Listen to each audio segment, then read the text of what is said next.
अगर आपने US visa apply किया है या फिर अगर आप यूएस वीज़ा अप्लाई करना चाहते हैं तो इस वीडियो को ज़रूर देखिए। ये बहुत ही इम्पॉर्टेंट वीडियो होने वाली है। यूएस वीज़ा में 5 ऐसी चीज़ें जो नहीं बोलनी चाहिए, इनको मैं इस वीडियो में डिस्कस करूँगा। ये बहुत इम्पॉर्टेंट है। अगर इन 5 चीज़ों को आप अवॉइड करते हैं तो शायद आपका यूएस वीज़ा मिलना आसान हो जाएगा। तो सबसे पहली चीज़ जो आपको वीज़ा इंटरव्यू में नहीं करनी है वो ये है कि आपको एक अनसर्टेन आंसर नहीं देना है। अनसर्टेन आंसर का क्या मतलब है? अनसर्टेन आंसर का ये मतलब है कि आप कॉन्फिडेंट नहीं है अपने आंसर में और आपका आंसर कुछ इस तरह से है, शायद मैं इस बिजनेस मीटिंग को अटेंड करूंगा। अगर आप खुद ही अपने आंसर में कॉन्फिडेंट नहीं है तो आपको वीज़ा क्यों दिया जाएगा? तो आपसे वीज़ा ऑफिसर कुछ इस तरह का क्वेश्चन पूछ सकता है, आप यूनाइटेड स्टेट्स कहाँ जाना चाहते हैं? आपका पर्पज़ ऑफ विजिट क्या है? तो आपका आंसर ऐसा नहीं होना चाहिए, I may go to United States, I may attend this event. आपको कॉन्फिडेंटली ऐसे बोलना है, I am going to attend this business meeting in New York, या फिर जो भी आपका रीज़न है आपको उसको कॉन्फिडेंटली बोलना है। दूसरी गलती आपको जो वीज़ा इंटरव्यू में नहीं करनी है वो ये है कि आपका जो DS-160 वीज़ा एप्लीकेशन फॉर्म होता है जिसमें आपके सारे ही डिटेल होते हैं, आपको सारे ही डिटेल्स को याद रखना होगा। बहुत सारे लोग मेरे पास आते हैं जिनको पता ही नहीं होता है कि उनके DS-160 में क्या मेंशन है, क्योंकि वो एजेंट से फॉर्म फिल करवाते हैं और उन्हें पता नहीं होता है कि क्या उसमें फिल है।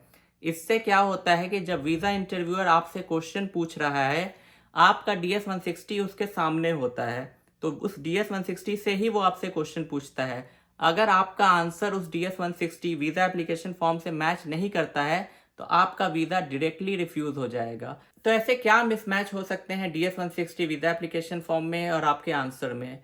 पहला मिसमैच ये हो सकता है कि आपके DS-160 में आपका एम्प्लॉयर का नाम मेंशन है। मान लीजिए गूगल मेंशन है DS-160 वीज़ा एप्लीकेशन फॉर्म में और इंटरव्यू में आप किसी और एम्प्लॉयर का नाम ले रहे हैं।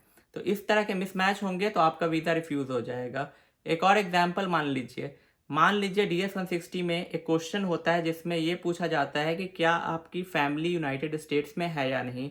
उसमें अगर ये मेंशन है कि नहीं है मेरी फैमिली यूनाइटेड स्टेट्स में, और अगर आप वीज़ा इंटरव्यू में ये बोल रहे हैं कि I have a family in United states, तो यहाँ पर फिर से एक मिसमैच है और डायरेक्टली आपका वीज़ा रिफ्यूज़ हो जाएगा। तीसरी गलती आपको जो नहीं करनी है, आपको वीज़ा ऑफिसर को ऐसा एक भी आंसर नहीं देना है जिससे वीज़ा ऑफिसर को ये लगे कि आपका इंटेंशन यूनाइटेड स्टेट्स में जाकर बसने का है या फिर यूनाइटेड स्टेट्स में जाकर इलीगली काम करने का है। तो बेसिकली आपको ये प्रूव करना है वीज़ा इंटरव्यू में कि आपका इंटेंशन इमिग्रेशन का नहीं है यूनाइटेड स्टेट्स में।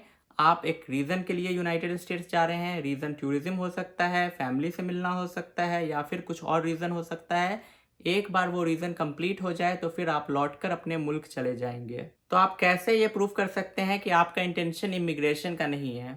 वीज़ा ऑफिसर आपसे बहुत सारे क्वेश्चंस पूछता है, जैसे कि पर्पज़ ऑफ विजिट, आप यूनाइटेड स्टेट्स क्यों आना चाहते हैं? आपके फैमिली के बारे में पूछता है, आपके एम्प्लॉयमेंट के बारे में पूछता है।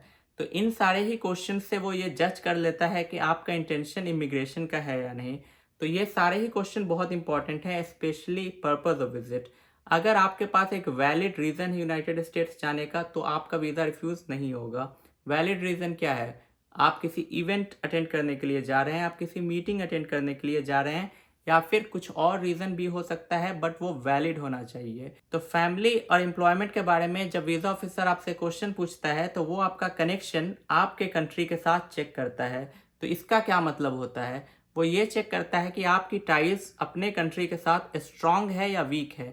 फॉर एग्जाम्पल, मान लीजिए आपके कंट्री में आपका बिजनेस है या फिर आप काम करते हैं, तो ये आपको एक स्ट्रांग रीज़न देता है जिससे लौट कर आप अपने मुल्क वापस जाएंगे। आपका जो वैकेशन या फिर जो भी रीज़न है यूनाइटेड स्टेट्स में विजिट करने का, उसके ओवर होने के बाद। मान लीजिए आप काम करते ही नहीं हैं, तो इसमें प्रोबेबिलिटी ज़्यादा है कि आपको अगर एक बार वीज़ा मिल जाता है तो आप यूनाइटेड स्टेट्स जाकर इलीगली काम करना स्टार्ट कर देंगे, क्योंकि आपका अपने मुल्क में कुछ काम है ही नहीं। मैंने कुछ देर पहले पर्पस ऑफ विजिट के बारे में बात किया था। ये बहुत ही इंपॉर्टेंट क्वेश्चन है। ये सबसे पहले आपसे वीज़ा इंटरव्यू में यही क्वेश्चन पूछा जाएगा। और चौथी गलती जो लोग करते हैं वो ये क्वेश्चन को अच्छे से प्रिपेयर करके नहीं जाते हैं।